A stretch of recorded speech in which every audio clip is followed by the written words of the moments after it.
எல்லோருக்கும் வணக்கம். முதல் முறையா அதிமுகவை பத்தி நடிகர் விஜய் விமர்சனம் பண்ணியிருக்கிறாரு. அது எப்படின்னா ஊழல்வாத கட்சி அப்படின்னு சொல்லியிருக்காரு. ஏங்க, அதாவது இத்தனை காலமா திரையுலகில் மிகப்பெரிய அளவு பிளாக் டிக்கெட் விற்கிறாங்க. இப்போ சமீபத்தில் வந்திருக்கக்கூடிய ஒரு திரைப்படத்துல அப்பட்டமா அதை காட்சிப்படுத்தியிருக்கிறாங்க. என்ன அப்படின்னா, விஜய் அவரினுடைய திரைப்படம் வெளிவரக்கூடிய அந்த சமயத்துல அசம்பாவிதங்கள் நிறைய நடக்குது. இந்த மாதிரியான சூழல்ல வாயே திறக்காத நடிகர் விஜய் இப்ப மட்டும் நான் ஒரு அழுக்கே இல்லாதவன் அப்படின்னு நீங்க எப்படி சொல்ல முடியும் அப்படின்னு ஒரு கேள்வியா அஇஅதிமுகவினுடைய ஐடி விங்கானது வச்சிருக்குது.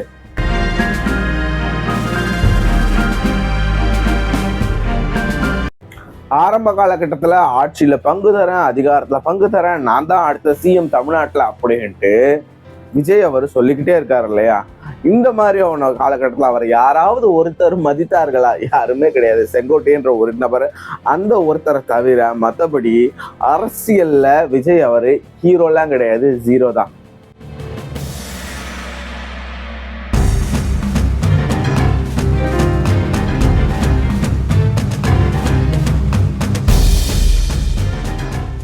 எல்லோருக்கும் வணக்கம். அதாவது தமிழக வெற்றி கழகம், நடிகர் விஜயின் ரசிகர் மன்றம் அப்படி வேணா சொல்லலாம். அதுக்கு தேர்தல் ஆணையம் அவங்க ஒரு கட்சி வச்சிருக்காங்க இல்லையா, அதை ஒரு விசில் சின்னம் கொடுத்துருக்குறாங்க. ஆல்ரெடி தியேட்டர்ல விசில் அடி சுத்திட்டு இருந்த அந்த ஒரு கூட்டமானது மறுபடியும் கையில விசில் எடுத்துக்கிட்டு ஊர் ஊரா போய் சுத்தி பப்ளிக் நியூசன்ஸ் ஆக்கி காது ஜவ்வ கிழிக்கக்கூடிய அந்த ஒரு நாட்கள் வெகு விரைவிலே இல்லை.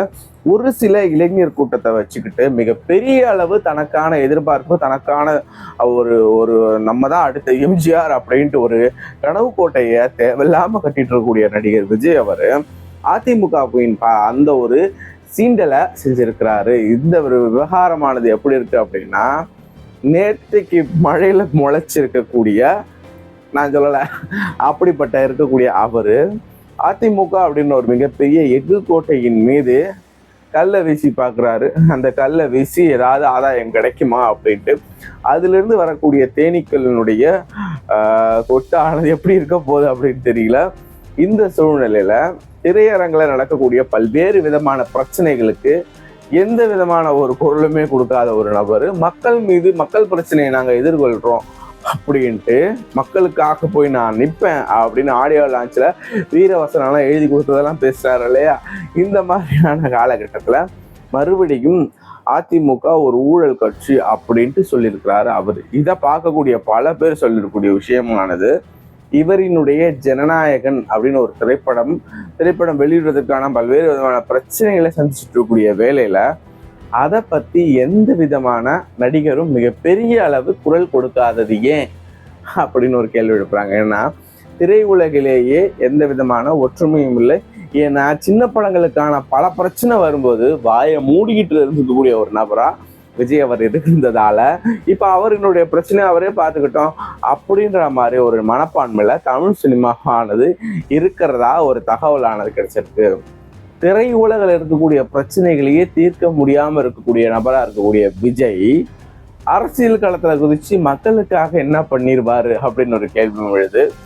இவ்வளவு காலம் திமுகவை விமர்சித்த விஜய் அதிமுகவை விமர்சிச்சிருக்கிறாரு. இதுக்கு அடுத்த கட்டமா காங்கிரஸையும் கூடிய சீக்கிரத்தில் விமர்சனம் செய்வார். ஏன்னா தங்களுடைய கூட்டணிக்கு யார் யாரெல்லாம் வரலையோ, அதாவது அவர் தலைவரா நம்பி சொல்லும் போதே சிரிப்பு, தலைவரா நம்பி கூட்டணிக்குள்ள யாரெல்லாம் வரலையோ அவங்கள வம்புக்கு இழுக்க வேண்டிய வேலைகளை அடுத்த கட்டமா இறங்குவாரு. ஒருவேளை விஜயகாந்த் அவரினுடைய தேமுதிக கட்சியும் விஜய் கூட கூட்டணி வைக்கலன்னா தேமுதிகவையும் கெடுத்துட்டுவாரு. இந்த மக்கள் நல கூட்டணி 2016 அதை வச்சு அதற்கான விமர்சனம் எழுதி கொடுக்கறத படிக்க போறாரு. வேற ஒன்றும் இல்லை. 2026 தேர்தலை பொறுத்த வரைக்குமே தாவேகா கட்சியானது தேவையில்லாத அவர் ஃப்ரெண்ட்ஸு படத்துல அவரே சொன்ன ஒரு டைலாகா தான் இருக்க போது, வடிவேலு சொன்ன டைலாகா தான் இருக்க போது. நேசமணி அவர்களுடைய நிலைமை ரொம்ப மோசமா போக போகுது. யார் அந்த நேசமணி அப்படின்னு உங்களுக்கு தோணுச்சு அப்படின்னா கமெண்ட் செக்ஷன்ல கமெண்ட் பண்ணுங்க. விஜயின் அவரினுடைய அரசியல் பேச்சுக்கள் எல்லாமே நல்ல ஒரு ஃபன்னா ஒரு காமெடியா அப்படியே ஒரு ஸ்கிரிப்ட் எழுதி கொடுத்து நல்லா பேசுறாப்புல. அந்த பர்ஃபார்மன்ஸுக்கு வேணா ஆமாம் 10க்கு எத்தனை மார்க் கொடுங்கப்பா. மற்றபடி அரசியல் களமானது மக்களுக்கான தலைவராகணுன்றது அதற்குன்னு தனியாக பல்வேறு விதமான தகுதிகளானது இருக்குது. மறுபடியும் தமிழ்நாட்டில் ஒரு சிரஞ்சீவியாக விஜய் அவர்கள் மாறுவதற்கான வழிகளானது பிரகாசமாக இருக்கிறதா நான் பார்க்குறேன். நீங்கள் நடிகர் விஜய் எப்படி பார்க்குறீங்க அப்படின்றத அதையும் கமெண்ட்ஸில் கமெண்ட் பண்ணுங்க. இந்த மாதிரி பொலிட்டிக்கல் சார்ந்த வீடியோக்களை உடனுக்குடன் தெரிந்து கொள்ள என்னோட சேனலுக்கு சப்ஸ்கிரைப் பண்ணுங்க. நன்றி, வணக்கம்.